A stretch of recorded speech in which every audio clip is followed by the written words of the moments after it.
Hey, it's Lee. Welcome. 9 months to 100 kilometers. I've been saying that now for 9 months, which means that the final challenge is upon me. 2 days' time, in fact, as I sit here recording this episode. In 2 days at 7:30 in the morning, I'll be starting the 62-mile, 100-kilometre trek from Kendal back to Kendal. Somebody said to me today, why don't you just stay in Kendal if you're travelling 62 miles to come back to Kendal? Which I thought was a valid argument. But I have been training for the last 9 months. At times, easier than others. Motivation has been high and it's also been low. I feel like I peaked at the London Marathon, and I've not trained as much as I could have, but I have still been training since London. I've still put in a good number of miles, and I'm as ready as I will be. There's nothing else I can do now. I had my last mini run. I just did 6.5 miles last night. Just an easy 6.5 miles. And it was an easy 6.5 miles because what I did, I went a minute slower per mile than I ran the London Marathon. And it was a relatively straightforward and easy 6.5 miles. I felt strong when I finished. And in reality, I've just got to do that 10 times on Saturday. Which sounds easy, doesn't it? I've also, this week, somebody I'm working with, called Rob, has shared with me the results from last year's. And this has been a bit of an eye-opener because the winner last year did it in 12 hours. 62 miles, 2,500 metre elevation in 12 hours. Impressive. Second place was 15 hours.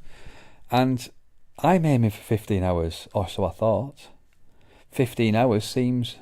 I've set myself between 15 and 18 hours. That's reality, what I believe is achievable. I've never done this distance before. I'll probably never do this distance again. But I've never done this distance before. When I think about the pace I need to go, when I think about what I did at London, when I think about the rest breaks that I'll be having and what I'm going to be doing at those, I'll be stretching, I'll be eating, I'll be fueling, I'll be taking on board liquids throughout. Then I've got 8 12.5 kilometre races, or 10 6 and a bit mile races at a far slower rate than I normally run. So it's kind of like in between walking and running. It's I guess, I mean, you could call it a jog, but even a jog is a little bit, I guess, I'm exaggerating a little bit. It's more of it's like a slow jog. And I've got to do that for 62 miles. I've had a right mixed bag of emotions this week. Why am I doing it?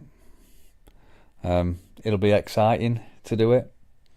And last night, I wrote, just between you and me, I wrote the social media post that I'll put out when I complete it. I wrote it. I call myself an ultramarathon runner because I want to put myself and my brain and my body in the place that makes it feel even more believable and achievable. So yeah, last night I wrote the social media post, pretty much all of it, that I'll put out when I complete it on Saturday or Sunday morning. And it has been a really, really interesting experiment for the last 9 months, because I have done things I never thought I would do. I've pushed myself further than I've ever pushed myself, but it's been a gradual improvement. So to say at the start of this podcast, I ran an easy 6.5 miles, would have been a distant dream 9 months ago when I started, because there was no such thing as an easy 6.5 miles 9 months ago. I remember the very first time that I ran, and I ran 2 miles, and it was horrible. Absolutely horrible. It was painful. It was horrible. I felt heavy, slow. And then just to think now that actually 6.5 miles was all right. It was quite a pleasurable, lovely little joggy run, and I quite enjoyed it. But yeah, 2 days time, it's going to be a little bit different. Saturday, 7:30, 62 miles, 100 kilometres, 2,500 metre elevation.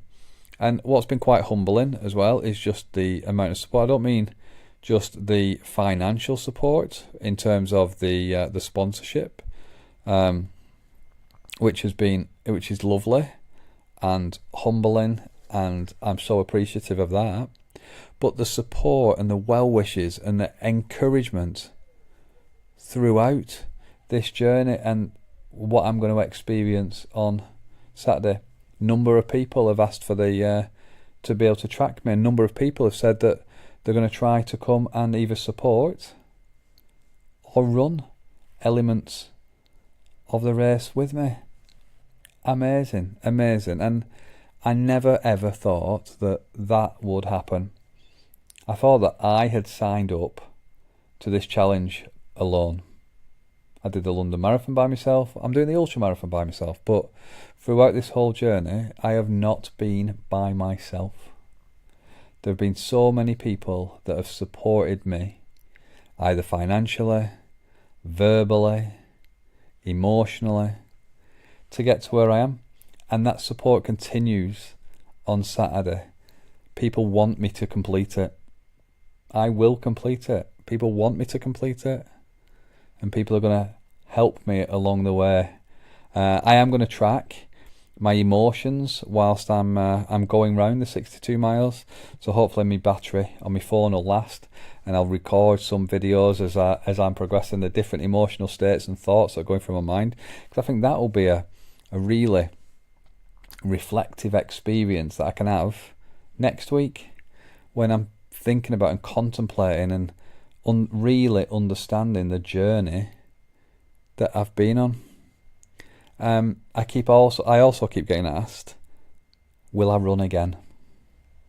And it was a categoric no at the start. It was I want to burn my trainers on the 9th of June. I'll have a ceremony.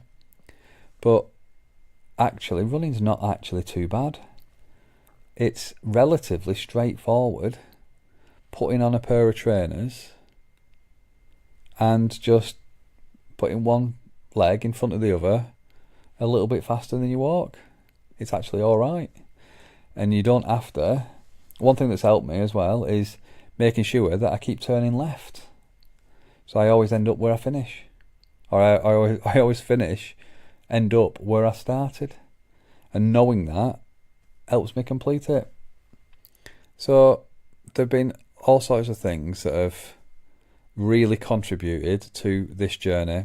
This week has been a mixed bag of self-doubt, excitement, self-doubt, worry, excitement. It's been a bit of a roller coaster because we're getting close. I've doubted that I've done enough training. I've doubted that I'm ready for it physically. But mentally, I am ready for it. I am absolutely prepared mentally.